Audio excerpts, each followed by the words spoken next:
এই ভোট চুৰি কৰাৰ যি ঘটনা, এই ঘটনা আগতেই আমি অসমৰ্থিত সূত্ৰত আমি গম পাইছিলো। আগতে 31টা লক্ষ্য কৰি লৈছিলে য'ত ভোট কাটিব, নামবোৰ মোৰ লগতে আছে।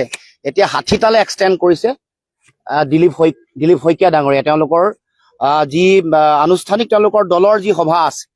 সেইকাৰণে এই কথাটো যদি মিছা হয়, তেওঁলোকে ভিডিঅ' যিটো হৈছে, ভিডিঅ' কনফাৰেন্সত যিটো কথা পাতিছে, এইটো পাব্লিক কৰি দিয়ক। এইটো পাব্লিক কৰিবলৈ ভয় কৰিছে কিয়?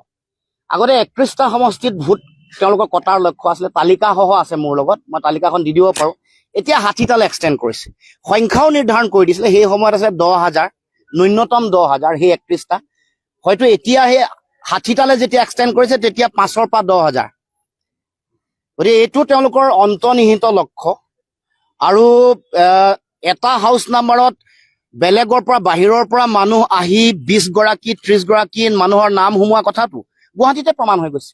এটা হাউচ নাম্বাৰ 4 গৰাকী তেওঁলোকৰ সদস্য আছে, ভোটাৰ আছে, আৰু তাৰ বিপৰীতে বাহিৰৰ পৰা অহা বহিৰাগত একে হাউচ নাম্বাৰত 22 গৰাকী 40 গৰাকী ভোটাৰ নাম ওলাইছে যাদৱ উপাধি। এইটোতো প্ৰমাণেই হৈ গ'ল।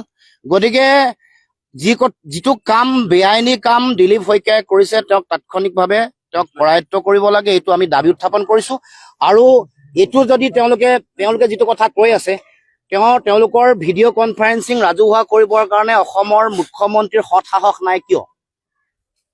আৰু তেওঁলোকৰ এইবাৰ একমাত্ৰ লক্ষ্য ভোট চুৰি কৰি নিৰ্বাচন পাৰ হোৱা, এইটোৱে তেওঁলোকৰ মূল লক্ষ্য। নহলে অন্যথা এইবাৰ তেওঁলোকে 26ৰ নিৰ্বাচনত অতি ভয়াৱহভাৱে তেওঁলোকে পৰাজিত হ'ব। আৰু মুখ্যমন্ত্ৰীয়ে যিটো চলাই আছে, মানে যিটো সিন্ডিকেট ৰাজ চলাই আছে, নিজৰ পৰিয়ালক ধনী কৰাৰ যিটো কাৰবাৰ চলাই আছো, এইবাৰ বন্ধ হোৱাৰ সম্পূৰ্ণ সম্ভাৱনা আছে। কাৰণে শেষ ৰাস্তা, শেষ উপায় তেওঁলোকৰ ভোট চুৰিৰ তেওঁলোকে অস্ত্ৰ হিচাপে ব্যৱহাৰ কৰে।